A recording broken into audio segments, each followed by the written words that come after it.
Good morning, good morning, good morning. Welcome to our next round of level up training. And we got lots of people joining, and Jordan's rapidly hitting the admit button over and over and over to get everyone in here. So we'll let everybody kind of catch up and settle in here. Grateful to be with you all this morning. So thanks for making time. I've got a little icebreaker question for us as you join, so feel free to jump in the chat and let me know with the Thanksgiving holiday coming up next week. What is your favorite Thanksgiving food? And Jordan, I'm going to put you on the spot. Do you have a favorite Thanksgiving food? I do. It's everything mixed together on my plate. It's the mashed potatoes, it's the corn, it's the turkey. I love it all in one big bite. That's my that's my answer. What about you? Uh, I mean, I could give so many answers. It's hard to choose a favorite. Honestly, I think the most satisfying thing is like if we do, I feel like we normally do like a 2 o'clock late lunch, early dinner kind of thing. And then you do desserts at some point. But then like 7 o'clock, 7:30 rolls around and like you're not really hungry, but like kind of you think your brain thinks you should eat something and you make that leftover, turkey sandwich. Yes, with the cranberry sauce. But someone just told me that the other day that they put cranberry Yeah, sauce. I've never that's tried. like a family tradition. Oh, okay. For the next like week after Thanksgiving, we would just eat like turkey sandwiches with cranberry sauce With every day. cranberry. I'm normally like provolone, a little salt and pepper, some mayo, and then on rye bread is normally how I go. But um, yeah. Anyway, all the leftover stuff is like the most satisfying to me. There's really fun answers coming in the chat. We've got Carrie just loves gravy, which is fantastic. Emily's team stuffing. Same with Juliana. Joel is team enchiladas, which is a kind of a wild card answer, and I love it. Someone just told me the other day their go-to like Thanksgiving meal is like a smoked prime rib. Like, oh my gosh, that sounds fantastic. Pumpkin pies, we've got sweet potato casserole, lentil salad, marshmallows on the sweet potatoes. That is like my wife's family. That's what they make these like they'll take peaches and cut them in half, and then you fill the middle with like sweet potatoes and put a big marshmallow on top and then roast it. Like that's a it's not like my thing. I'm not the most into like sweets, but like it's pretty cool.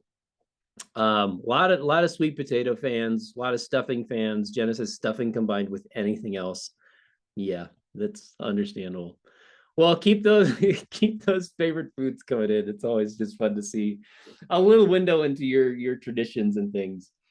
We've got a lot to cover today. We're going to spend a lot of time talking about donation pages. So, ideally, you have embedded your donation form for your Colorado Gives page. It's kind of the assumption going into today. We'll cover that a little bit here in just a second, but then we're going to really dive into okay, you've got your form on the page, you've got a draft of your page ready to go. You could start sending traffic there right now. You probably already are sending some traffic, but what can you do now to go optimize and improve that page?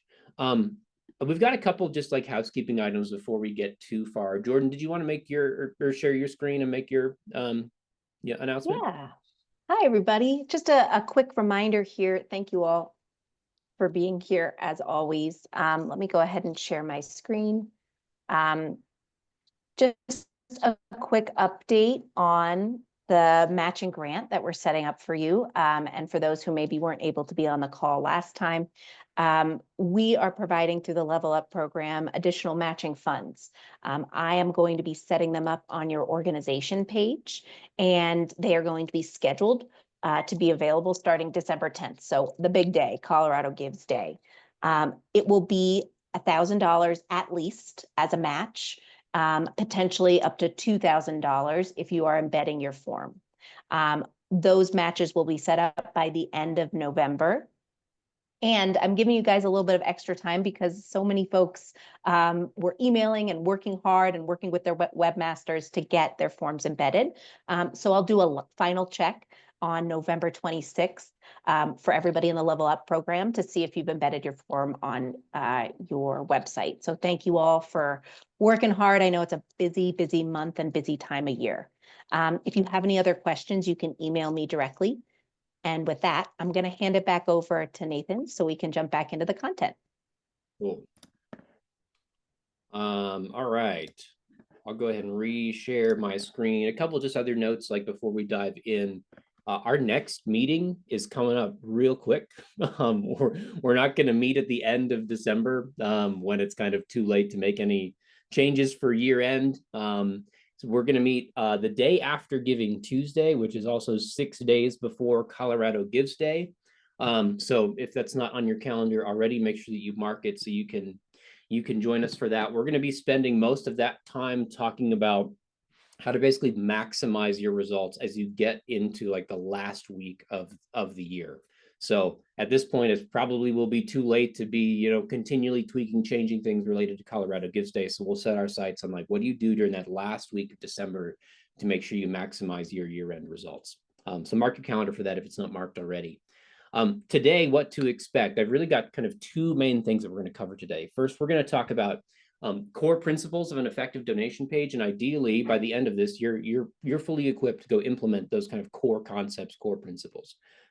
We don't have time today to go through every single possible thing that we have learned through testing and optimization about what works to improve donation pages, but we're gonna hit on a lot of stuff and a lot of kind of foundational things. And then secondly, we're going to spend some time looking at how do you then take your page that has these kind of core principles and core tactics built in, and then go start to tweak it, adjust it, and optimize it specifically for a high urgency campaign. We are in a high urgency campaign right now. That's not a familiar term for you. Urgency to give in year end is always high. Specifically, we're talking about Colorado Gives Day. There's high urgency around giving there. So we are in the midst of one of those campaigns. So we'll talk about what are some of those levers you can pull, dials you can turn to try to increase urgency and drive better results. Let me give you a moment. I'm going to pull my chat back up as we swap screen shares there for a moment. I lost it, but I want to keep an eye on any of your thoughts and ideas and questions that come through as we go throughout today. So please, please, please, as we go, if you have questions about the content that we're going through, drop them in there. I'm going to keep my eye on the chat a lot today, because I imagine there will be lots of questions about why this and not that, and how does it work in my situation. So if there's stuff we should pause immediately and talk about, I want to do that. Otherwise, we'll also have some time at the end where we can ask some questions and get you some more direct feedback. All right. That said, let's dive in. Let's review a little bit from last month. So if you didn't make last month's session, or maybe you had to leave a little bit early, this is where we landed at the end of last month. We talked just really briefly about donation pages. As I showed this is kind of a very standard Colorado Gives donation page. This is for Western States Cancer Research. This is what your form looks like. Yours might look a little bit different. Maybe you've got some different gift amounts, a couple different fields, but it looks something very similar to this. We've done lots of testing, as you know, because we talk about experiments and A/B testing every single week. But this is a really, I really like this experiment. It's not isolated to one specific variable, and a lot of times as people approach A/B testing, the typical starting place is, well, we don't want to change too much when we test. We want to just test one thing at a time. And that's generally true. But in this case, we've learned a lot over time about what works to improve a donation page. And for starting working with another organization, we don't always just want to do one little thing at a time when we've already learned, 10, 20, 30 times over that it's more impactful to have a stronger headline, or it's more impactful to have significant value proposition copies. So what we did in this case was we actually rolled up a lot of things that we have learned about what works to make for a more effective year-end donation page. And we put that all to the test in what we would call a radical redesign. So you can see version A and version B side by side right next to each other. We're going to break this down a little bit in a kind of as we go today, but you can see lots of different changes going on the page. They look pretty radically different. The form, which is noteworthy, is exactly the same. The form did not change at all. It's all those other elements around the form. And what this led to was an 81% increase in donations. So this page follows our typical like year-end or high urgency campaign template, which is what we're going to start to work through today. And our goal is ultimately to help us collectively figure out how do we go take our Colorado Gives page and make it look more like this year-end donation page or Colorado Gives Day high urgency campaign template. It will not look like apples to apples, exact pixel perfect match. That's not our intention, and that's not our goal. As we go through today, we'll see a lot of different experiment examples.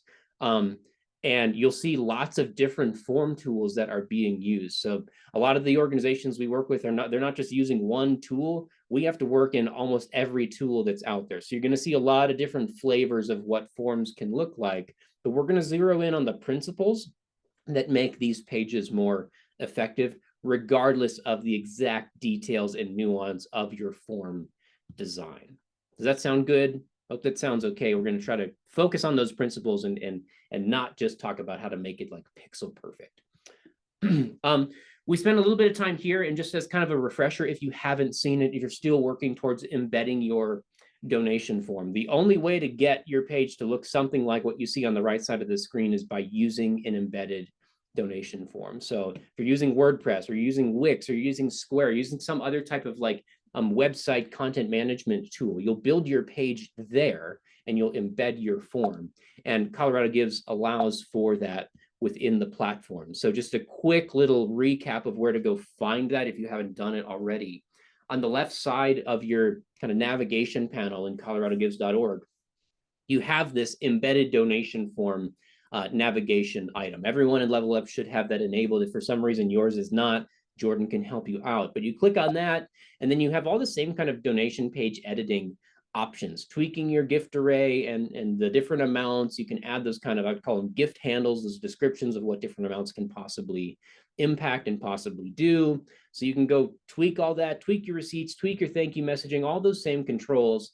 Then you've got this link that says get embed code, and it'll copy automatically to your clipboard the code that you need to go just copy and paste into your content management tool. It will look something like this. So you drop in like an HTML block. It's called something different in different platforms, sometimes just called a code block.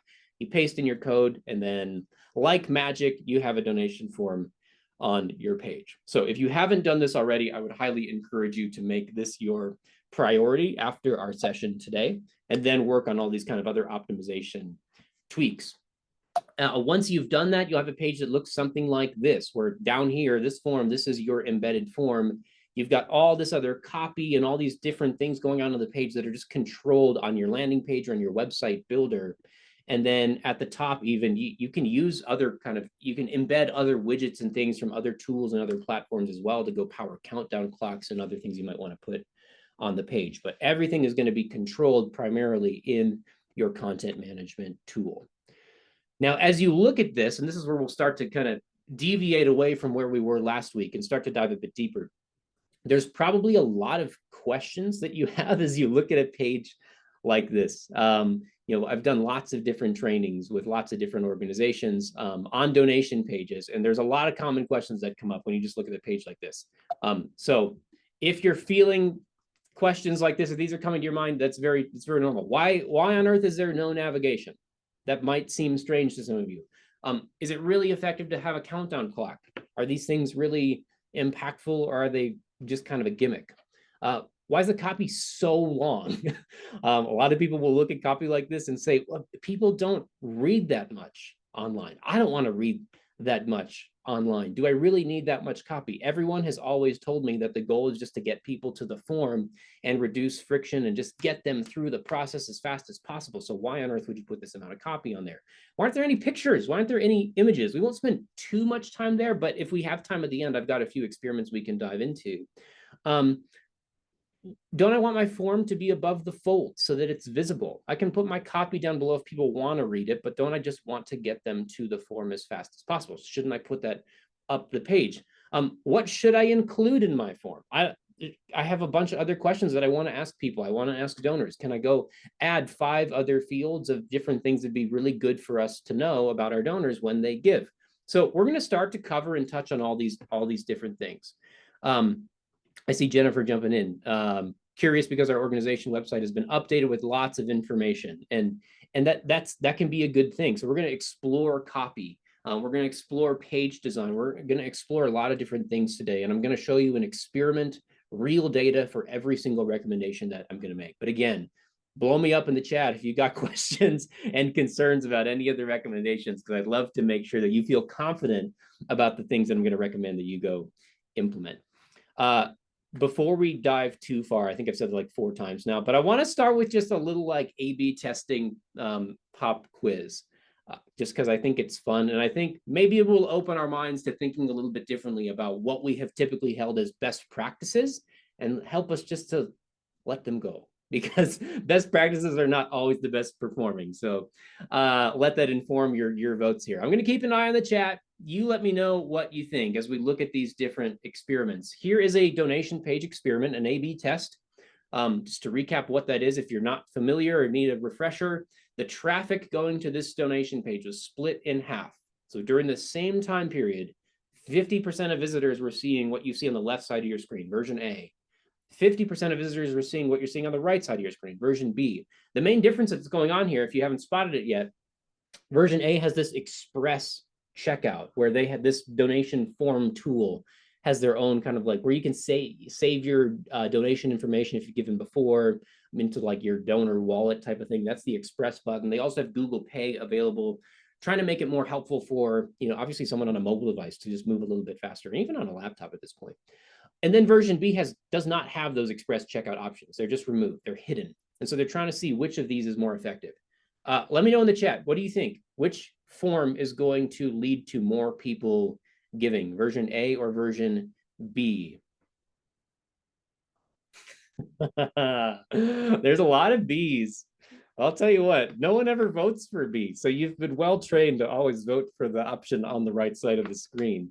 So if you're voting for version B, you would be correct. 29% increase in donations when they removed the express checkout. All the intentions were great on having this express checkout in version A.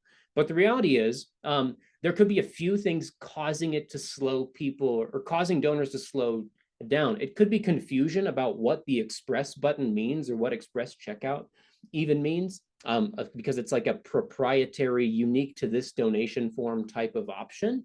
It could just create more confusion. It could be the placement of it. Maybe it's more effective if you go place it down below near the payment information before you act, like after the all like the first name and the last name and the address information. Maybe it just feels out of place. You could play with the order of it. There's a lot of things you could still go test around this. Maybe it's just too big. Maybe it's too in the way. Could you reduce the footprint of it? There's a lot of things to go test around it to get some more learnings about how it might be better implemented or if it's effective at all. But in this case, this is a great experiment in my view to show us that just because there's a feature available in a platform, or just because there's this new thing that's rolling out that you see other people doing, that doesn't mean that it's effective. That doesn't mean that it's going to work for you or for your donors. That's where testing really comes into play. I love this experiment, and I'm curious what you think. Version A versus version B. Which one do you think is going to lead to more people giving, more people actually converting? Version A is a single step donation form. Version B is a really like slick multi-step form. It's 3 steps. It kind of tracks your progress along the way. Y'all are awesome. You've been paying attention. You've been locked in. I know many of you, I was checking progress just last week, have jumped into our donation page course. So you have all the answers already. That's fantastic. Everyone's voting for A, it seems like, because the multi-step, yes, it did decrease donations by 52%. And if you just go poke around a lot of donation pages and a lot of nonprofits, a lot of donation pages are moving towards this multi-step model using kind of like a modal window approach. There's some tools that are better than that, than others that have like other deeper kind of features built into it and constantly testing. But what we see in the vast majority of cases is that this multi-step approach is often ineffective compared to a single step approach. Now there's caveats and there's nuance, but we always have to put it to the test if you want to move to a multi-step. Here's one more for you. Version A versus version B. Which one do you think is going to lead to more donations? Version A has 6 different gift array options. Version B has 4 different gift array options. Ooh, this one might be a little bit of a split. I see some A's, I see some B's. This is always a good question, especially because you're losing in version B, you're losing the $1,000 option, this like large gift amount. So if you're thinking about average gift size and you're thinking about how it impacts revenue, I mean, it really has to be tested to know what's happening. What we saw is that this actually led to a 16% increase in donations without significantly impacting average gift size. So all in all, revenue is going up in version B. I show you these 3 experiments because these are common questions and common like best practices that typically come up and get implemented without being tested. And I just want us to always have this mindset as we're approaching our pages that just because a platform told me to do this, or just because best practice says I should do X, Y, and Z, that doesn't mean that's going to be the most effective thing. We always have to put these things to the test. And so we're going to lean on all these learnings from experimentation today as we go through. We're going to talk about page layout. We're going to talk about form fields. We're going to touch on value proposition, not a ton because we've already spent lots of time diving into that. We'll just do a quick little refresher, talk about a couple quick tactics, and then we'll spend a little bit of time on some add-ons as well. So let's dive in. Key principle related to the donation page layout. Let me pause for a second because Casey asked a question. She said more, or he or she, I don't remember. Casey, more donations or a higher total? In this case, there was an overall increase in revenue for that last experiment we just looked at.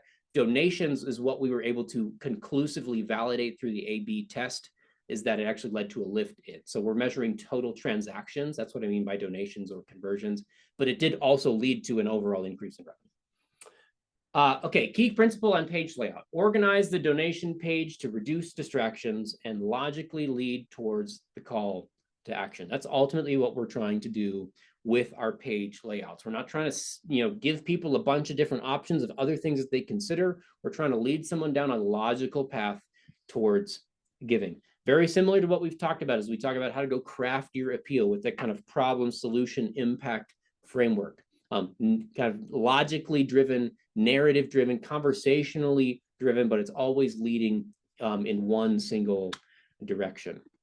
So let's look at some proven tactics around this. Well, let me back up. Let me show you a couple of things. What this really means on our pages on a tactical level is that we don't want other links on the page that are going to push people somewhere else. We don't want to distract people with other calls to action. Even if they're related to giving, we don't want to distract people with other calls to action. So that's one thing on the tactical level here. Secondly, your copy on the page needs to come first. Your form comes second, and we'll look at an experiment around that here in a moment. And then we won't spend too much time here because I cut a few things just for time today, but ultimately we'd recommend a single column page as well. And I could show you a handful of experiments related to multi-column versus single column. The single column approach orients the page so that you're always moving from top to bottom, and you can control the flow of information. You can control the flow of the conversation. A 2-column page starts to sort of split people where like you might start over here and maybe you see a form over here and there's copy down here and it just feels a little bit disjointed. It's hard to control someone's eye path. A single column page helps you be in control of the conversation. So proven tactic number 1, focus the page on a singular call to action. What this means is that first and foremost, we want to remove the navigation. Once someone hits this page, this is now a landing page. The goal of this page is singular. We want to move people towards giving. And if we provide a navigation at the top of the page, we are immediately telling them when they land on the page that there are like 10 other things that you could do that are just as valuable as spending time on this page. Why don't you go look at our events, or go read our about page, or go check the calendar, or go read a blog post, all the other things that could live in your navigation. We want to remove that, so we're singularly focused on one thing, and that is making the donation. Same thing goes for like right column ads. From the pages I've poked around on, I haven't seen a lot of these within this group, but sometimes this comes up where a lot of people end up using sort of the right rail, the right column on a page to go promote an event, promote something that's coming up in the community, promote some other kind of campaign that's going on, or ask people to sign up for the newsletter in the right column. We want to get rid of all of that stuff. Again, we're asking people to do one thing on this page, and we don't want to put any other barriers, obstacles, or distractions in their way that could send them somewhere else, because it is almost impossible to get them back once they've actually left the page. Here's a couple of experiments for you. version A versus version B, I think you can very clearly see the difference. Version A has a navigation, version B removes the navigation. Now, it still has these like social media icons at the top, which is something I'd consider removing as well. But even with that one change, it led to a 195% increase in donations, meaning conversions and transactions. That's a huge difference with a pretty small change. Now, I'm not promising and guaranteeing that you will see a nearly 200% lift in your Colorado Gives Day donations if you simply remove the navigation. This is a very a surprisingly large result. I would expect that you see something more around that 10% range in terms of a bump in giving. But this is what they saw. This is what's possible. There's potential that you could see this significant of a result. So this is something really critical, removing those distractions. Proven tactic number 2, we want to use copy to craft a compelling value proposition. We've talked about this specifically as it relates to email in our last session. We talked about value proposition in general a couple sessions ago, where hopefully if you did the homework, you spent some time actually working on your main Colorado Gives Day page and cleaning up the copy, using that sort of formula of what's the problem, what's the solution, what's my impact that I can make, what's the incentive, what's the call to action, using that kind of 5-step approach to crafting your appeal. We want to make sure that there's significant copy on this page that is giving a compelling reason why someone should make a gift. The kind of fatal flaw of a fundraiser on a donation page is often that we assume that because someone has clicked through on an email or an ad or just clicked a donate link anywhere, that they're motivated to give, that they're ready to give. They click donate, so all we need to do is get the form in front of them because they just got to get that credit card out. And we want to get that transaction done as fast as we can. The reality, if you go look at just the conversion rate on your page, it's probably somewhere around 13 to 14%. It's about the average conversion rate for a main donation page, which means that the vast majority of people are not fully ready to give when they hit the page. So we have to add this value proposition copy. Version A versus version B, very simple test. We've seen it before. Version B adds significant copy to this page, explaining why someone should give, and they saw a 150% increase in conversion. And I'll say for this one, this is not an outlier type of test. This is not like a, one organization saw 150% lift when they added value proposition copy, but most people only see a small lift. This is like really consistent that this type of value proposition, if you can get it right, is the most impactful thing that you can do on your page and just in your fundraising in general to actually move the needle in terms of motivating people to say yes to giving. So if you're going to spend your time on one thing, it's dialing in this value proposition. It's the most impactful thing that you can do. And another quick note just on the value proposition copy itself, because this question comes up. I haven't seen anyone with videos on their page, but this comes up often of, I have this really compelling video and I want to put that on the page. And it's really nice. If you go watch the thing, you hear from the founder, you hear from the president of the organization, you get to see some shots of people being impacted by the work that we're doing. And it just tells a more compelling story. So that's what we're going to put on our page.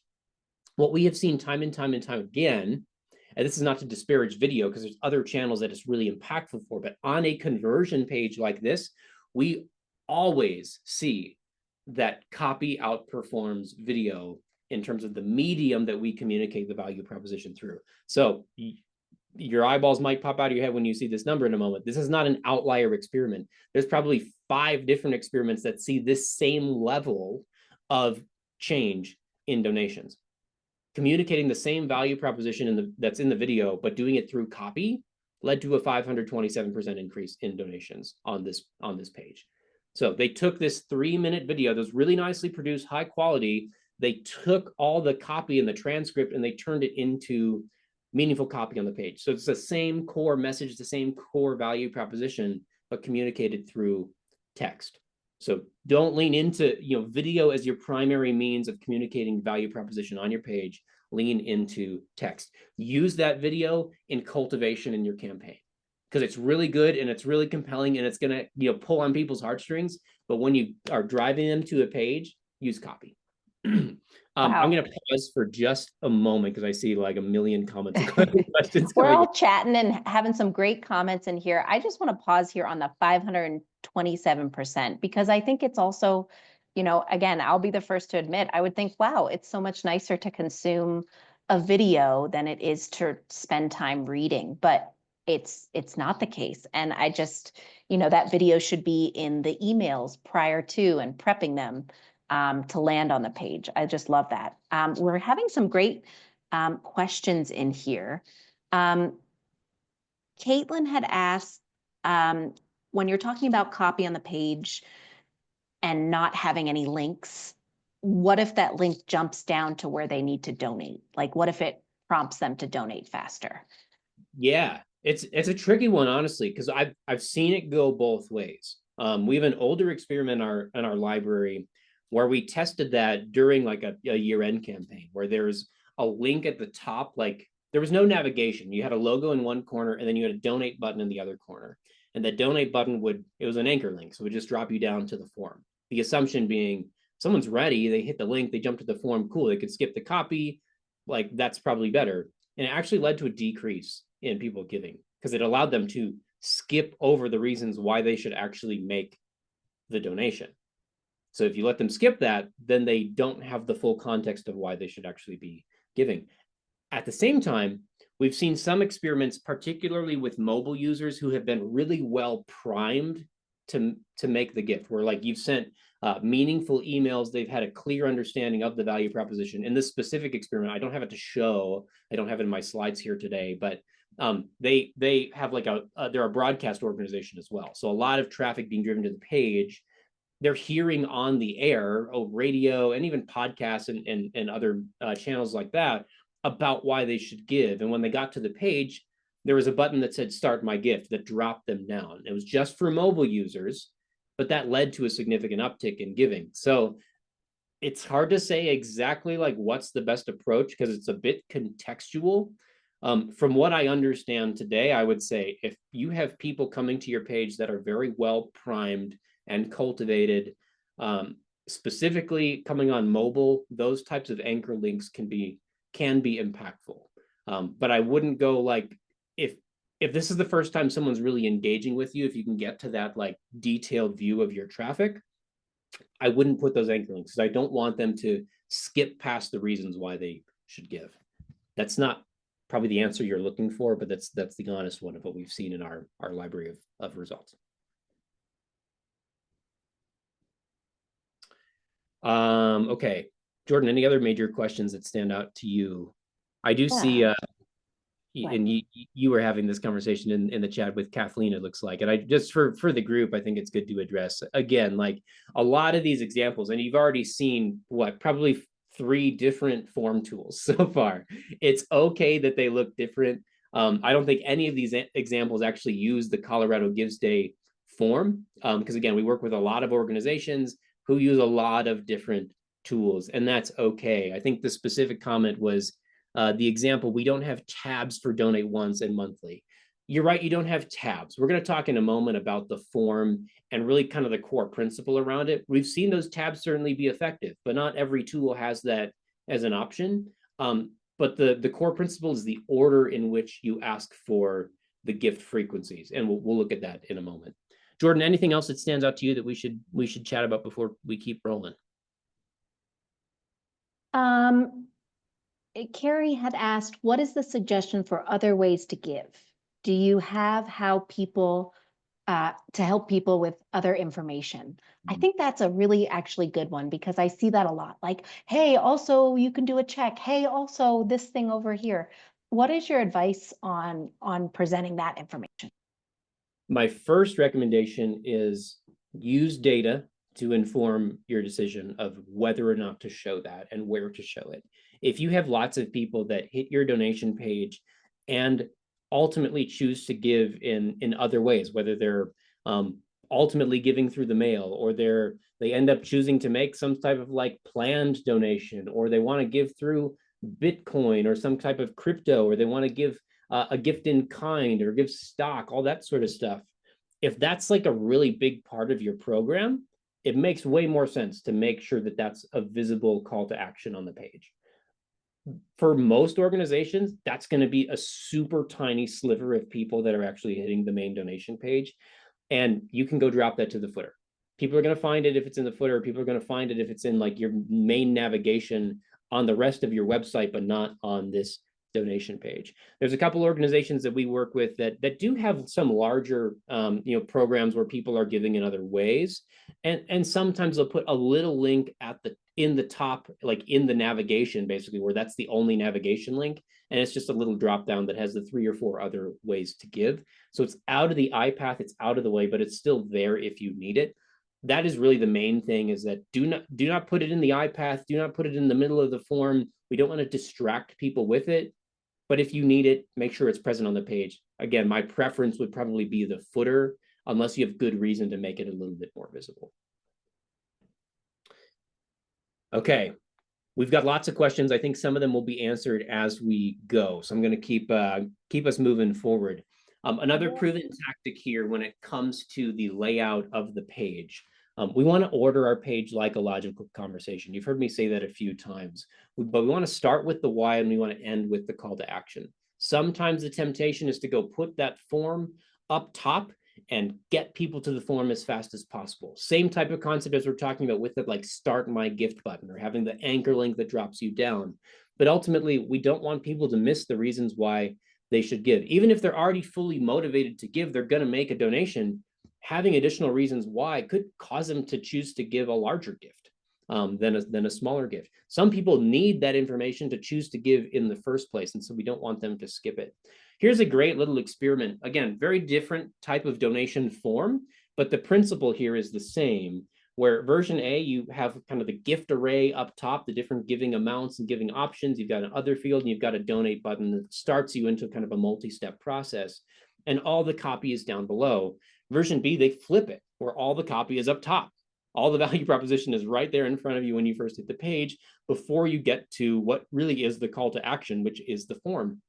And this approach led to a 27% increase in donations by getting the order of the conversation on the page in this correct format, where you're starting with the reasons why, and then that leads into the call to action. So that's my encouragement to you as you think about the layout of your page. Consider in everything you're putting on there, how is this helping lead through kind of a logical conversation to reach the conclusion of why I should give? Let's talk about form fields. I see Becca's asking about graphics on the donation page. And if we have a little time at the end, I pulled some examples of like some image tests, but just kind of some quick thoughts on that. It's really hard to get images right. I think I've said this when we talked about email. It's true on a donation page. It's really hard to get your image right. They can be impactful if you get the image right, but oftentimes we default back to let's not put imagery on the page, let's lean into copy, and then let's slowly test into imagery if we believe the image can really increase the perceived value of giving. So I would default back to no images and then test your way into adding them in, because again, they're hard to get correct. What you think an image means might be radically different than what your donor feels or perceives when they see the same photo or imagery. All right, let's jump into form fields. There's lots of things to chat about on form fields. We're going to spend a little time, probably more of our time, talking about the gift array, because that's where you have some more opportunities within your form tool to go make some tweaks and changes. But I think you'll see as we go, there's a lot of really good things that are built into your form already, but I'm going to kind of reinforce those by showing you some experience, just to give you confidence of the layout of your forms that you have embedded on your pages. So let's talk about form fields. The ultimate principle here is this, that someone's perception on the page is their reality. If they perceive like you're asking for unnecessary information, that's going to slow them down. It's going to cause friction. If they're confused by the language that you're using, they don't understand why you're asking for this specific information. Maybe the field label on your form field it makes sense to you because it lines up with like some back office field that you have, but it doesn't make sense to the donor. Those things all cause friction. They can cause confusion. They can cause anxiety. They can slow people down and ultimately cause them to abandon the page. And so we have to understand what is the perception that we're creating when we add different fields to our donation form. Let's spend a little bit of time talking about the gift array, because there's 1,000,001 tactics that you can go test and try in your gift array. And I want to show you a handful that we've tested and proven can be effective. There's a few core things to remember. Number one, we want to ask for the gift frequency first. And that's like the default way that your form is laid out. But I really just want to reinforce that because it's really a critical thing. Ask for the gift frequency before you ask for the gift amount. That's, do you want to give one time or monthly? And then after that, you've set the right context for how much to give. We want to order our gift array from low to high. I think in some circles, there's been training on there's this magic trick to get more people to give higher amounts, and you just ask for the bigger amount first. That rarely is effective. It's specifically on a donation form, that rarely is effective. We'll look at an experiment around that. And then ultimately, you may want to test using an open gift amount field. Certainly, you should always have it, but there are some cases where you may want to exclusively have an open gift amount field. So we'll talk about that in a moment. Here's a great test. Version A looks like this. Choose the amount you want to give. You've got the different gift array amounts, 50 all the way up to $1,000. You've got the other option there as well. And then you've got a checkbox down below. It says, make this recurring gift. So you've chosen your gift amount and you say, yeah, I want to give $1,000 every month, or whatever the amount is that you've chosen. Version B inverts this, where you are asking someone to choose the frequency that they want to give first, which sets the appropriate context for how much I'm going to give, because my monthly gift is going to look radically different than my single gift. Someone is going to choose to give $1,000 one-time gift. That's great. But if you ask them to convert it to monthly, well, they might say, well, I'll give you $100 a month, or maybe I could do $250 a month. And ultimately, that's greater revenue for you. But it's going to be a very different type of gift if you're doing monthly or one time. So we want to set the proper expectation by asking for the frequency first. In this case, it led to a 15% increase in donations by asking for the frequency before you ask for the gift amount. Again, that's the default way that your form is currently laid out, with the frequency option as the first decision. So I just want to reinforce it. It's a really good thing. When we look at the actual gift array amounts, again, this is that kind of magic trick that some people like to go implement to go somehow magically increase the average gift size and get more revenue. But again, it's not always how things shake out. Version A, low to high, $50, $100, $250. The gift array is ordered from the lowest amount to the highest amount. Version B, they flipped it, where they're going in descending order. So you're starting with the largest amount. You've got the same default amount there in the middle of $100, and then it ends with a $50 donation option. This led to a 16% drop in conversions and did not make a significant difference in average gift size. The average gift size in version B was a little bit higher, but not at any sort of statistically significant level of confidence. And ultimately, version A brought in more revenue. And so at the end of the day, if I can't prove that there's a difference in average gift size, and I'm getting more donors in version A and ultimately more revenue, that's what I'm going to take every time.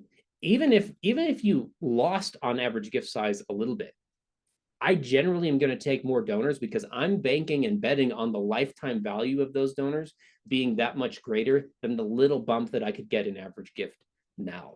We see this pretty consistently as we test gift arrays, that almost every time you use this kind of high to low approach, you see a drop in conversions. And again, it doesn't always make a significant difference in average gift size. So that's my encouragement and takeaway for you.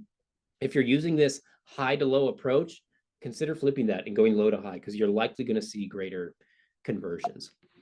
We looked at this experiment already, but just to kind of reinforce it, we consistently see, especially in the past year and a half, as we've been testing gift arrays more and more, that reducing the number of options to 3 to 4 tends to be the sweet spot for seeing an increase in conversions. This led to a 16% increase in donations. Again, didn't make a significant difference in average gift size.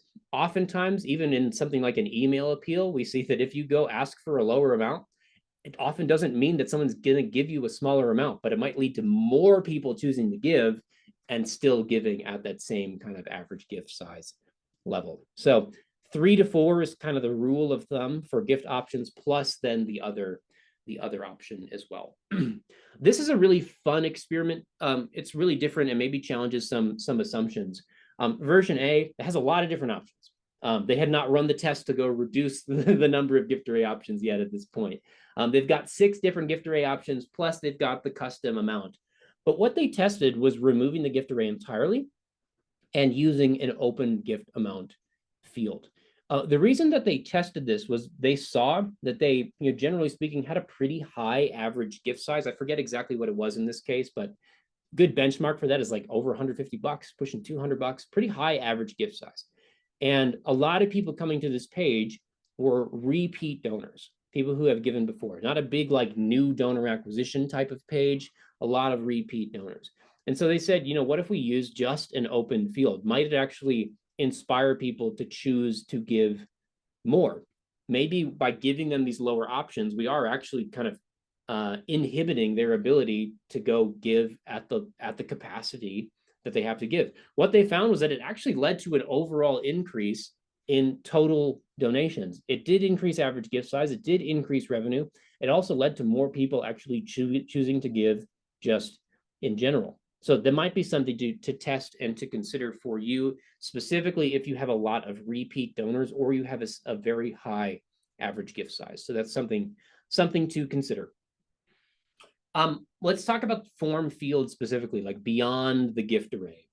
We want to use a single step form unless you have tested otherwise. Your kind of default option is a single step donation form. So that's nothing brand new for you, but I do want to reinforce that. I'll also show this, like the entire form here is visible from the start. There are some tools that allow you to like, you can show the first half of it after you complete the next field, and then a few more things pop down, which can create this feeling of like, am I ever going to be done with this form? It keeps expanding. It keeps going. I don't know how many steps there are. It's frustrating. We want to show the whole thing from the start to make sure that the proper expectation is set with just how much work it's going to take to go make the donation. Here's, again, we looked at this example, single step versus multi-step. This led to a significant drop in donations. We've seen this with a handful of different experiments as well. Again, every tool is different, but a lot of the tools that are rolling out these kind of multi-step approaches, when we've tested it, it leads to this type of decrease. So the extra note that I want to make there, and I didn't include these today because we're just focusing on the donation page, but in the process, when you're sending an email to try to drive someone to the donation page, or you're running an ad to try to drive someone to the donation page, or maybe they're scanning a QR code on a direct mail piece to come to the donation page, we want to make sure that they land on the donation page immediately. And what I mean by that is a singular page that has the value proposition copy around Colorado Gives Day and the form all on one page. We don't want people to have to make multiple clicks to get through ultimately to the donation form page. So we don't want a landing page that explains the campaign, that says, will you give? And you click the button, and then you land on a separate donation form page. We want that one click to take you to the giving page itself. So that's just a little pro tip for you, and something we've tested many, many times over. Again, on the form fields, diving a little deeper, we want to limit decision friction, and we want to only ask for what's truly necessary. Decision friction is basically we're either asking for too many things, or maybe in some cases we're asking for things that are just unexpected. So we want to limit the friction that comes along with that and just ask for the essential fields. In my view, these are the essential fields. What you see on the screen: first name, last name, email. Phone number is not really an essential field, but we've tested into it many times. Just take the requirement off, make it optional. Lots of people will give you their phone number who want to be called and thanked over the phone.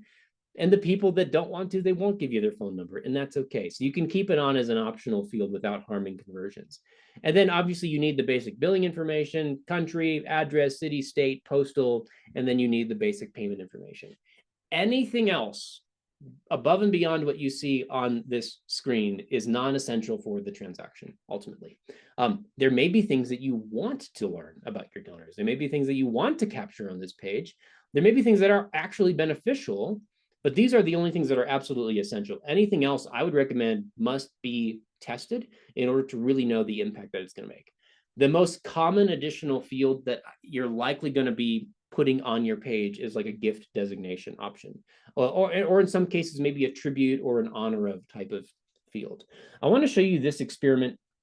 Obviously, this page is radically different than what your pages are going to look like. It's radically different than a lot of the pages we've already looked at in some of these examples.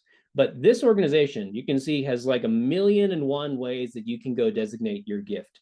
And you could go, add a designation across a handful of different fund. So you could go make a $50 donation in the Where Most Needed fund. You could go make a $50 donation in the TV and radio broadcast designation, and then complete your gift that way.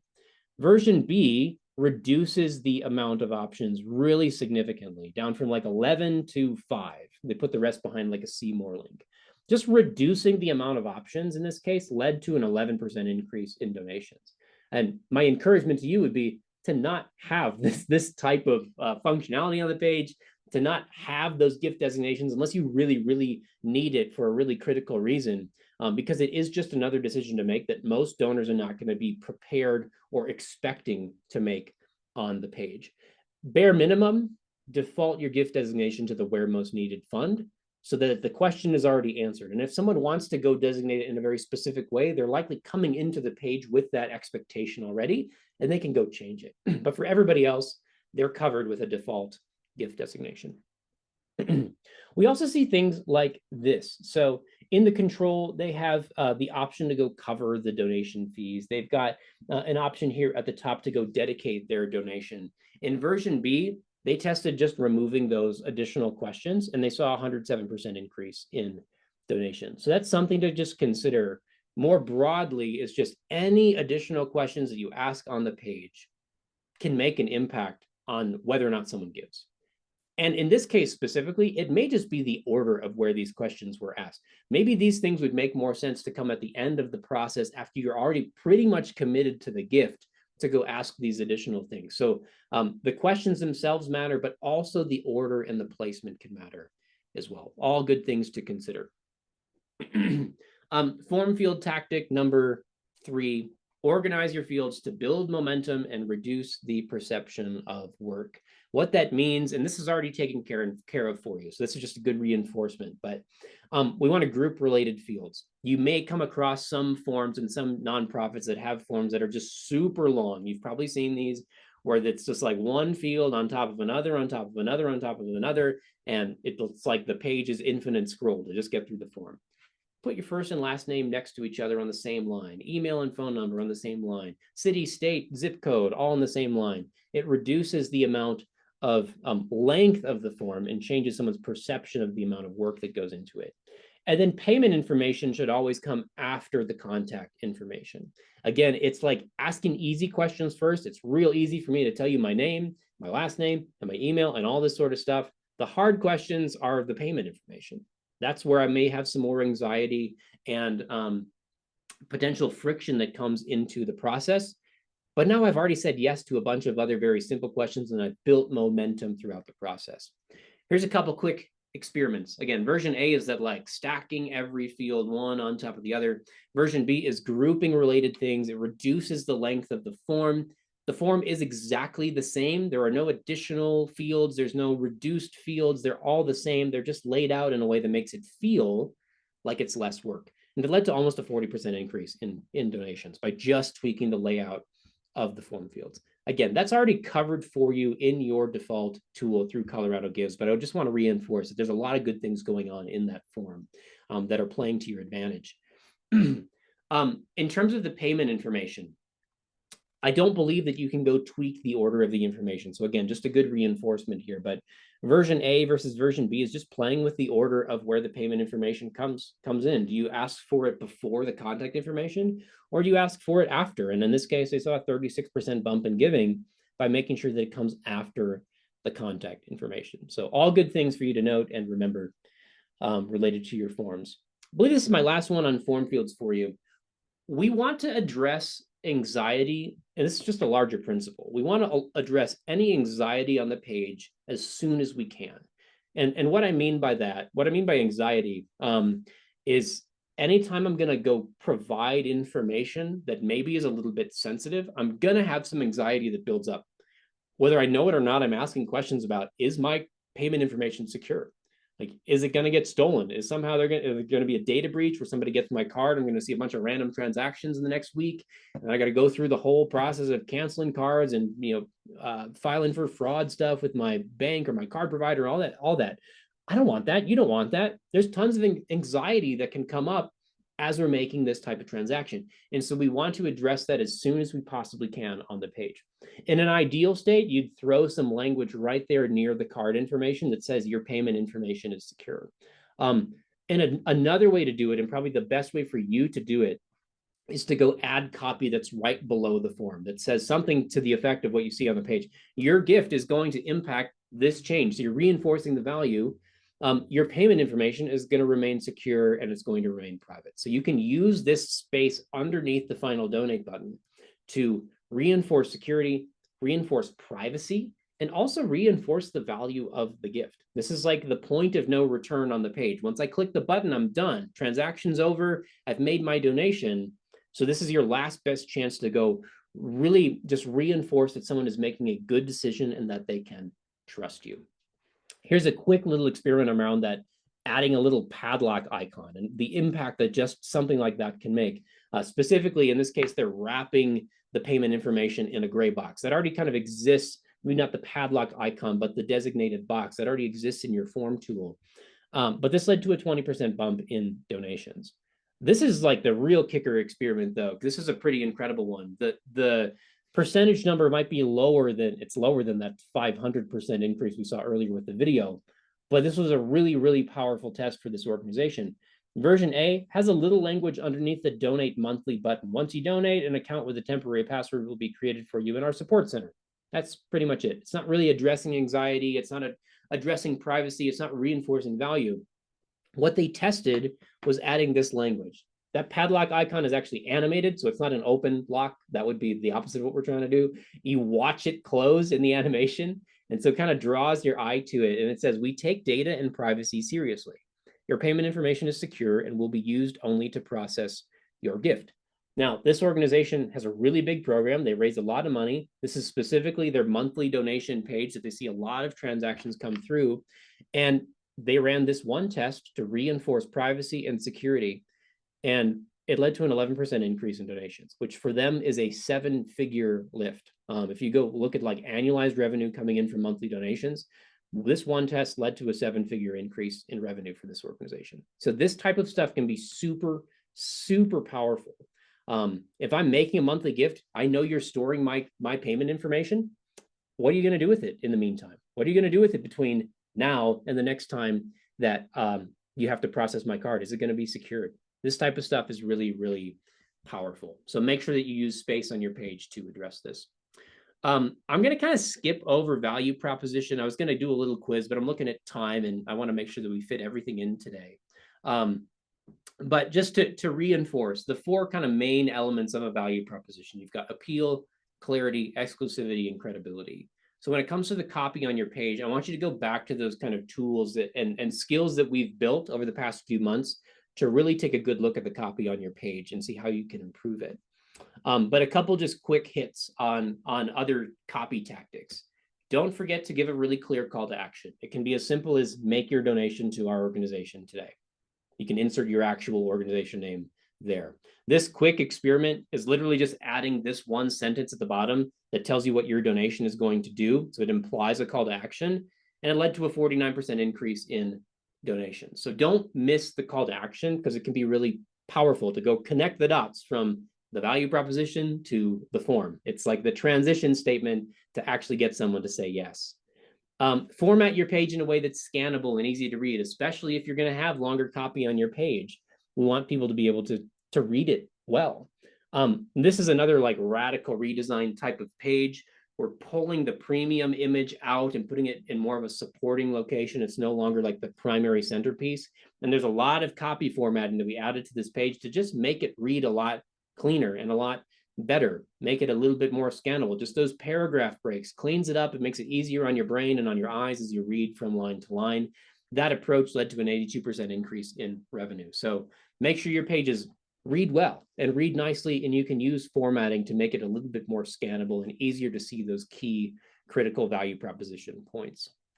Last thing on page layouts and design and all that stuff, and then we'll talk a bit about unique things for your Colorado Gives Day page specifically, is you can try things like this. So back to some of those image ideas, we've seen infographics and things like that be effective, where version A, it spells out these 4 key points in bullets.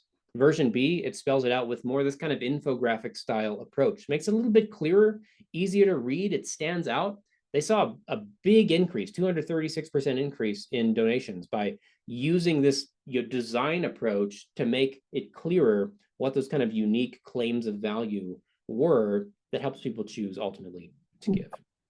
So images are good potentially on a donation page, but they should be specifically reiterating the points you're trying to make, your value proposition, right? So it should be more like icons to reinforce why they're there and not an image of it.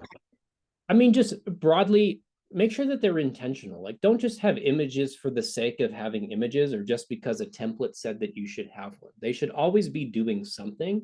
They should always be, to your point, furthering that value proposition, adding value to the page.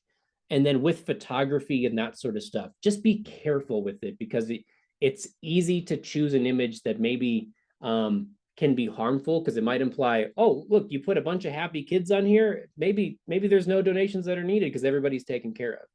Or it could go the opposite way. You put a bunch of sad kids on this page. That doesn't make me feel good. Maybe I don't want to give today because I've used added all this negative emotion. So those photography is really tricky, but things like this are a little bit more reliable to know that it's really adding value.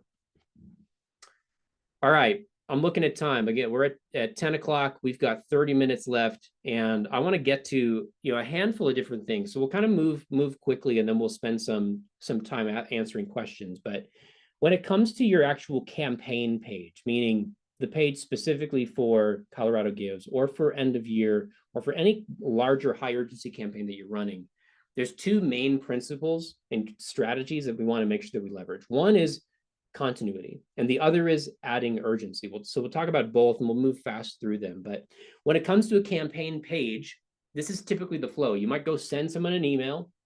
They have to find it and choose to open it in their cluttered inbox. They open the email, they read through your appeal, they click on the link, they come to a campaign page. In this case, there's two things that are important to know. Someone's motivation when they get to this page is really strong. They've already read an appeal about giving and they've said, yes, I'm interested. So their motivation is strong. And we also know what their motivation is. We understand all the communication that was leading up to them actually getting to the page, which means that we can move a little bit faster in getting them to the donation. Meaning we don't have to put multiple steps in the process, which is something we might do in more of like a new donor situation. We can talk about that another day. But because their motivation is known, we can tailor the copy to their specific interests. We can need to make sure that it resonates and lines up with all the messaging that came before and led them to the page. Again, we don't want all these different clicks from page to page to page between the email and the actual giving page. We want just one singular click. And we want to reinforce and have a continuous message all throughout their experience. What can often happen is if you've got all these different things going on, you got letters, you got postcards, you got emails, you got website ads, you got Facebook ads, Meta ads, Google ads, all sorts of stuff running. If they just all drop to your main donation page and there's no unique messaging about the campaign, people are going to feel like this. It's like this whiplash type of experience where like over here, I saw this message, but now I'm not seeing it over on the donation page, and I don't know what to do with that. I'm not sure I'm even in the right place to make my Colorado Gives Day donation. So we have to make sure that all the messaging is in sync. It's really easy to miss that when we get into the details of creating all the assets for our campaign, but we have to get that continuity down.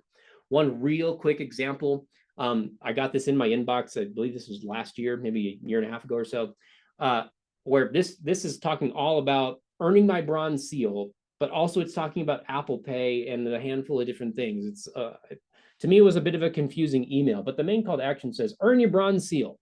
And when I come to the landing page, I click the button, it says, welcome back, log in to look up a nonprofit. Has nothing to do with a bronze seal, has nothing to do with Apple Pay. I didn't know I was logging in to do anything. I'm definitely not here to go look up a nonprofit. There is nothing happening on the actual landing page that has anything to do with the email that I was sent. This is like an extreme example, but this is what happens when we don't align our messaging and we just assume people are going to figure it out.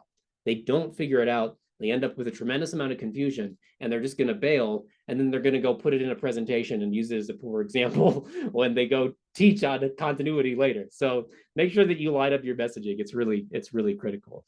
we could spend a lot more time diving in there, but that's just one key principle I want you to keep in mind, is aligning that messaging. And then secondly, we want to increase urgency. These are just fun examples, things that I've seen in my own inbox during year end. This organization, they're doing work internationally. And in this case, you can make a donation that provides animals and livestock for a family in another country, where it can really help change their life, especially economically. They can go build businesses and lifestyle around having livestock. So they're asking you to send double the goats, double the cows, double the chicks. And it's kind of a fun campaign. But as you get closer to the deadline, well, now you can actually triple the number of goats that you're giving, but only before midnight. And then when you get real close to the deadline, you can give 10 times the amount of goats when you donate. And so the key principle is that everything is just about goats. That's what we want to do. We want to increase urgency. That's kind of a fun little example. You probably can't talk about goats, even though it's kind of funny. At least to me, we want to increase urgency, and that's ultimately what those examples are trying to do. Some ways to do that, and also in this case, to increase continuity as well. Make sure your headline is in direct alignment with the campaign messaging and tells people that they're in the right place. So version A here says, you can help secure a better future. This was the headline on a donation page. Version B says, make your year-end gift to the organization. And this led to an almost 11% increase in donations by just aligning the headline with the campaign, making sure people know that they are in the right place to make that gift, that there's no question and there is no confusion. It's a continuous experience, and it's leading me ultimately down the path of giving. So that's a very simple thing you can do. Just clearly make your Colorado Gives Day donation today, something that clear. You can also use countdown clocks, and certainly this is not a brand new concept for you, but I want to show you the impact of it. Version A has no countdown. Version B does. It's the only difference on the page. This led to a 61% increase in donations by increasing urgency as you get closer to the deadline. Now, there's a really key thing to remember here, which is if you start this countdown clock like today, I don't know exactly how many days out we are from Colorado Gives Day. We're probably pushing 20 days, something like that. That's not helping increase urgency. If I look at a countdown clock and see, oh, I got 20 days to make my gift, I don't have to do this now. I'll come back later. I probably won't come back later, but I feel like I don't need to do it right now. But when you get down to these last like waning days of a campaign, oh, there's only 3 days left. There's no chance I'm going to remember to come back and make my gift. I need to make it now. That's when it really impacts urgency. We saw this in a test that we ran. This was during like a fiscal year-end campaign. So it's run during the summertime. But you can see the difference. The orange line is the impact of the countdown clock. The blue line is the impact of not having the countdown clock. And those are conversion rates over time. You can see early in the campaign, it was more impactful to not have the countdown clock. But when you get into the last week, the lines flip. So when there's 7 days or less left, that's when you start to see conversion rates go up with that countdown clock. So I would highly encourage you to implement a countdown clock in your page. There's a 1,000,000,001 tools that let you do that. You probably have some native in your platform. If not, I can point you to some resources that have them as well. But turn that thing on during the last week of your campaign. Don't put it on right now. If you do, just hide it, but then make it visible during the last week of your Colorado Gives campaign. Progress bars can be really impactful as well. I know that you can't embed your progress bar in this case, but I do want to just show you that anything that you're adding to your page to visually increase urgency can be really impactful. In this case, adding a progress bar led to a 20% increase in revenue per visitor. There's other ways that you can talk about the goal and your progress, even if you're not embedding a progress bar directly on your page. You can talk about it in your copy. You can frame up a goal specifically. We'll look at an experiment around that here in a moment, but any visual cues to increase urgency can be really impactful. Specificity matters. In version A, they kind of make a generic donation ask. Help our organization finish the year strong. Make a generous gift by December 31st. Version B asks them to give to the specific fund. And for this organization, for their donors, they know about this fund. It's something they talk about a lot. Help missionaries by giving towards Lottie Moon today. It's very specific. It's a specific donation ask. It's something their donors would understand.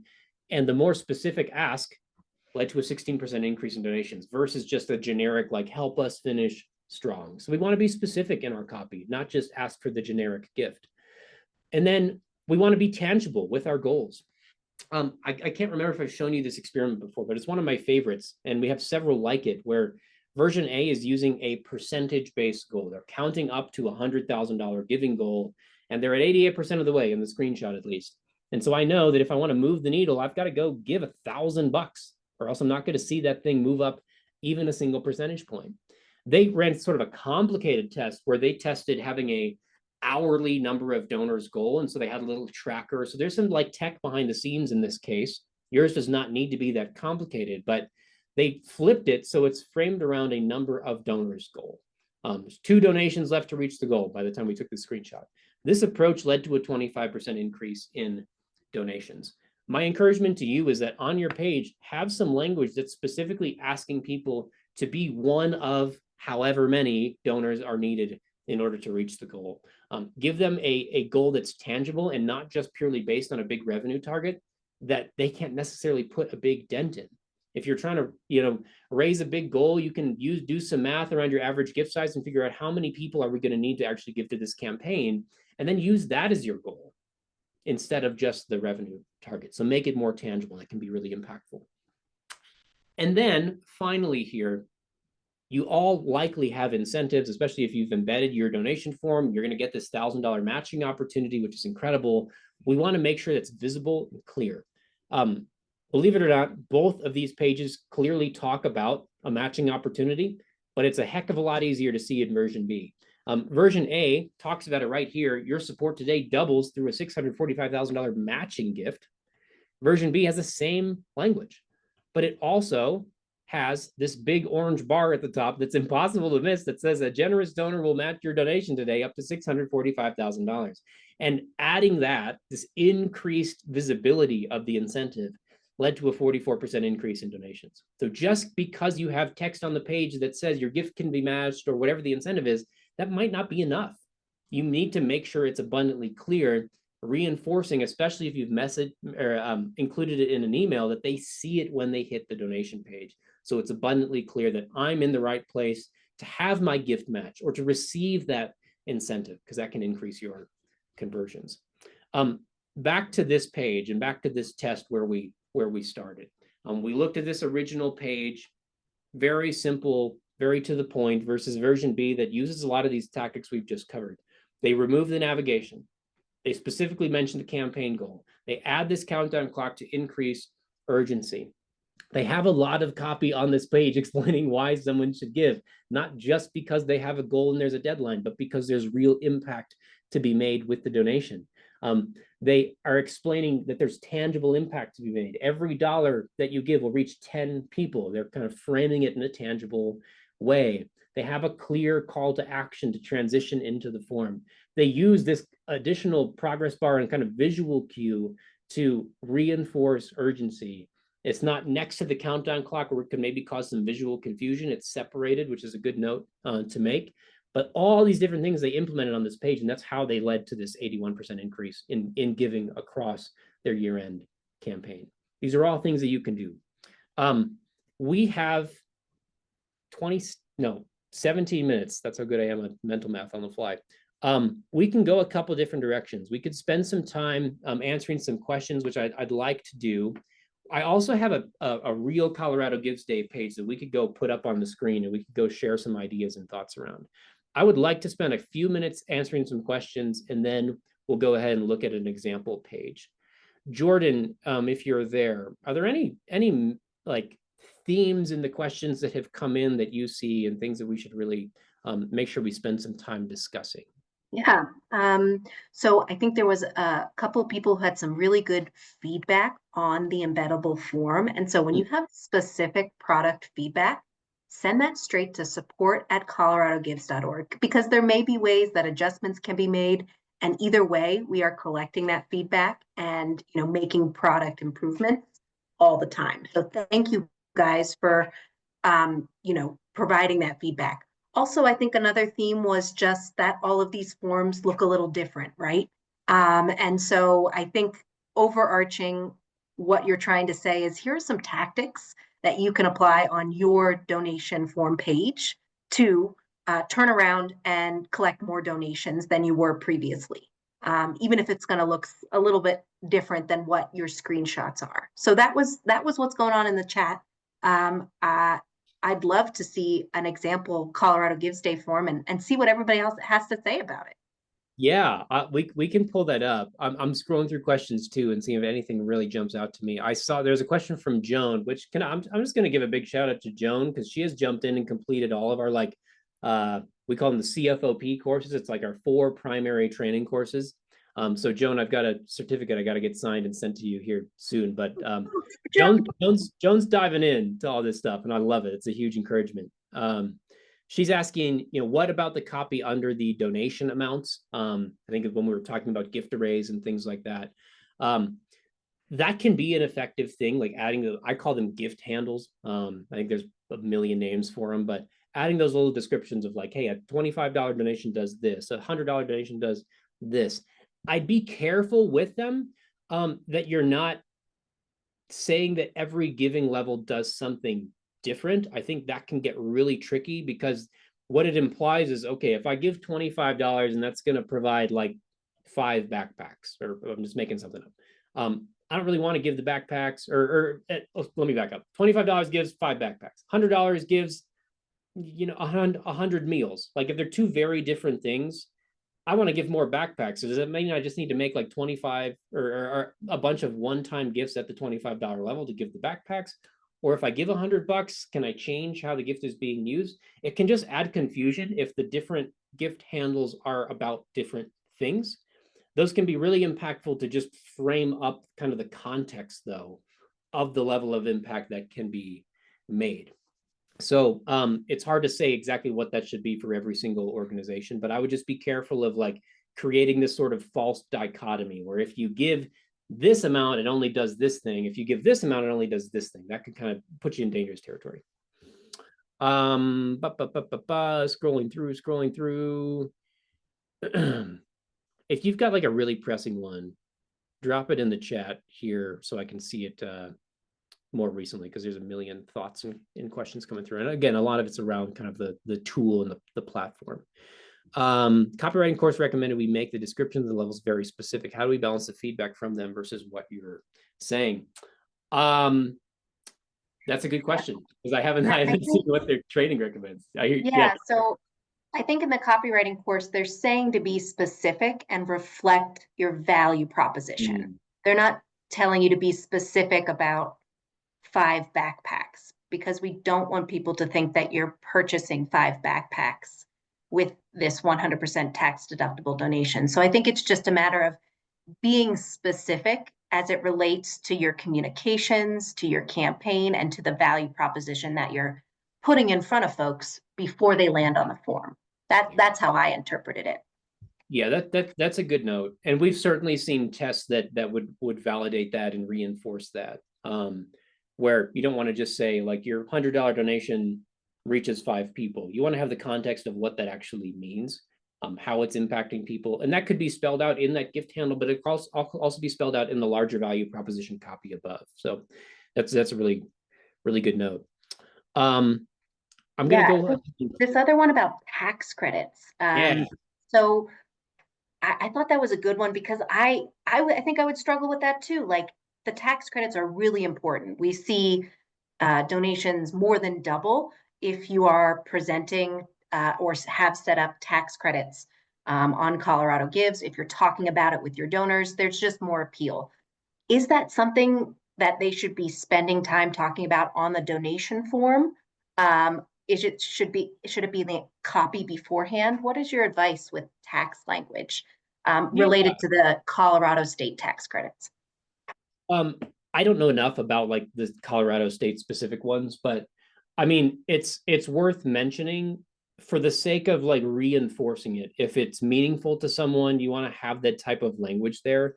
But the thing I want us to always keep in mind, and this goes back to like month 1 or 2 when we talked about value proposition, is the exclusivity piece. Like, if everyone can talk about the tax credit, then it's not a unique differentiator for you. You may want to reinforce it just to make sure that someone knows I can still get it here too, but we can't let that be the main thing that is leading why someone should give, because I could give to literally any organization in Colorado and get the same type of tax credit. So we have to lead with the unique impact of our gift, but I would put that in like the incentive type of slot And again, it's not a very unique incentive, but it's something you may want to reinforce. All right. I want y'all to tear up a page with me in a positive way. We're going to provide feedback for our friend Katie, who wasn't able to join us today, but she did volunteer her page to for us to go put it up and actually do some, I call it live optimization, basically a live review. And so you can go to this URL, caee.org/Colorado Gives. So you can go scroll through it. You can click through it. You can see everything going on the page. So I'll give you a moment to pull that up. And at the same time, I'm going to swap my screen share so we can scroll through it together as well. And I'll verify I've got it up in the right tab while you pull it up too. But really what I'd like for us to do as we go through is I want you to lead it. Jump in the chat and just start to blow it up with like, what are the things based on what we've seen today? What would you do on the page in order to optimize it? Again, based on the different proven principles that we've gone through today. So I'll go ahead and pull it up, and I've got to rearrange all my windows and find my chat again, and let's go to it. So what thoughts do you have for Katie? I've taken a million notes, but I've talked way too much today. So jump in the chat. What would you do on this page in order to optimize it and improve results? I'll point out a couple things as I wait for comments in the chat. You've got, you land at the top. It says, you are the heart of our story. You've got some images here at the top. And then you've got copy. You've got some long form copy. You've got a handful of buttons here. Make a monthly gift, make a one-time gift, other ways to give. Let's click one and see what happens. That looks like it jumps us down the page. What does one-time gift do? Same thing, jumps us further down the page to kind of a separate giving widget here. So you've got those couple options. You've got this section talking about be a change maker with a become a change maker button. And this takes us also down to the form. So not away from the page, but down to the form. And then a few like very nicely, it's not really alliteration. What do you call it when everything starts with the same letter? But it looks really nice. The 4 C's, convenience, control, connection, communication, all about being a change maker. All right, what you got? Sarah says, reconsider starting with images. I would agree. I like that these are not stock images. I would always avoid stock images because they just erode trust. But yeah, they break, more than anything, they just break up the copy. So it's hard for me to jump into the value proposition copy. If you're not getting rid of them, move to the right column, something that doesn't break up the iPath, but could be reinforcing of the impact that you can make. Love it, Sarah. Thank you. Araya says, dedicated landing page, remove navigation options at the top of the page. Absolutely. And they've got kind of 2 tiers of the navigation. I would hide all this stuff. That may take a little bit, I mean, depending on your skill set, maybe it requires bringing in your webmaster, someone from IT, something like that to do it. But typically that's a pretty quick thing to basically just say display, hide, to go hide these different elements here. But that could be really impactful and just a very simple tweak. Tara says, remove the second donation form. I had the same thought too. It's a little bit strange. The only way you're really going to see it is if you hit the make a one-time gift button. If I just scroll down and I start making a gift, I'm going to start filling this out here, and I'm never going to see this at the bottom. So it doesn't really need to be here. It is odd to me that the make a one-time gift would drop you to a separate form. That probably creates some additional confusion. So I agree with Tara. I think this should be hidden because you have the one-time gift here as well. You don't need it to go make a one-time gift. Let's see, what else we got? And that seems to go along with the other ways to give. It's like, that's a lot of decisions for me, just landing on this page. Like, okay, what kind of giver am I? You tell me, so I wonder if just presenting the one form is the cleanest way to see those high conversions. I totally agree. I totally agree. Casey says, move the photos down, get rid of them, remove the buttons about the other ways to give, remove the be a change maker section. I had the same notes made too, remove the nav bar. I'm curious what others think about this change maker section too. And again, I don't want to just kind of be speculative here, but what seems to be happening on this page is that this appears to me to be like the recurring giving, the monthly giving program, although it's not super clear in the copy that that's the case. It does say here, by making a monthly gift to CAEE, So this is the monthly giving program. I do wonder if this is a case where like branding the name of the program might actually be in the way of getting in the way of just clarity. Because it's, if you're moving quickly and you don't read every single little word, it's hard to really know what this section is doing. So that I agree with Casey. I think we should remove this section. Maybe you have a little bit of a call out right before you get to the form or something like that that says, hey, when you give a monthly gift, here's a quick little preview of what the additional impact of that is. But this breaks up the whole page and almost feels like it starts over when you get to the middle of the page. Jennifer says reduce number of photos, get rid of multiple buttons. This does make the page seem a little strange. I don't think you need these buttons here. I would probably say kill the be the change maker section, move the form up and drop the buttons, and let this basically be your call to action statement. You can make it a little stronger and more to the point, but this is probably where I would end the page before you get to the form, is take this out of the passive voice. Today we invite you, and just say, just straight up ask them, will you make a donation to, what does it say, impact to the next level? Will you take your impact to the next level by making a donation? Rachel says it's written for educators as opposed to donors. Rachel, what a great point. What a great point. I think you're right on the money here. And that maybe that's their target audience, but it does feel like it's kind of limited the scope a little bit by maybe being too specific just to educators, or assuming maybe people have more knowledge coming into the page than they really do. Carrie says a lot of content, good, but confusing, not a logical flow. Headline is vague. I think it could be more powerful. I agree with all those comments too.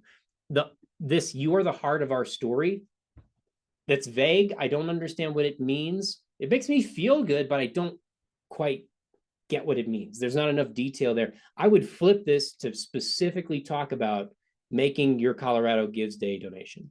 You could add a little bit of other language in there to kind of frame it up around the impact that it's going to make, but that headline must say something about Colorado Gives Day, or else we have lost continuity on the page. So that's definitely something to work through, as well as thinking through, there's not really a problem that's being articulated in the copy. If you read through it all, they talk about, we're facing global issues like climate change, and that's about it. That's about the full explanation of the problem. I would move this type of language up and spend more time unpacking kind of like what's the state of the problem related to environmental issues related to Colorado, and unpack that for a bit. So I feel when I start to read the copy that, oh, there's really something that I need to give towards. Otherwise, it seems like I've got happy people that are outside and having fun, and we're telling nature's story, and that's awesome. Like, I don't know that I need to give. I think it's already, buttoned up and done. We've got to unpack the problem. So there's probably a lot more things we could unpack here too, but I want to make sure that we get to our homework. So feel free to keep looking at this page just as a, maybe a practice example. Sometimes it's helpful to get out of our own pages and see like, okay, what are some of these tactics in a different context? And it might give you examples and ideas for your own context as well. As we wrap up here, and we've taken every minute of time today, and I'm grateful for it because there's a lot to cover. So thanks for sticking with me. Your homework this in the coming weeks here, I've tried to make as simple as I can for you. It really looks like this. I've made a checklist basically in a Google Sheet for you. So you can scan this QR code. I'll go post the links in the homework channel as well. But I've got 20 questions for you, and I want you to go make a copy of this checklist. I want you to look at your Colorado Gives page, and I want you to go through the checklist. There's more than what's on this checklist that you could possibly change and test and tweak and all that sort of stuff. But 20 questions to basically go help you have a framework to think through your page and think through what are all the different elements that you can tweak and optimize. So create a copy of that checklist. And then when you're done with it, you can go add like the share URL for it in this form to go submit it so we know you've completed the work. Ultimately, what I'm trying to help you do is think through what are those handful of things that I can still do today before we get to like the big thrust of the campaign to go optimize my page. Again, we'll post all those links. I'll share this one as well. This is not homework, but we do have this larger like donation page template type of tool. I'll share this out with you as well so you can get it. that unpacks a lot of these different tactics and ideas for you. That's all I have for you today. Again, I'll post all those links in the homework channel so you know exactly where to do and where to go. Thank you, everybody, for your time and for going with me all the way till 10:30 today. Again, lots to cover. I wish you the best of luck as you get everything kind of buttoned up and ready for the big high urgency portion of your campaign. And I'll see you the day after Giving Tuesday, 6 days before Colorado Gives Day. Should be fun. Thank you all. Appreciate you all. Bye, everybody. Bye.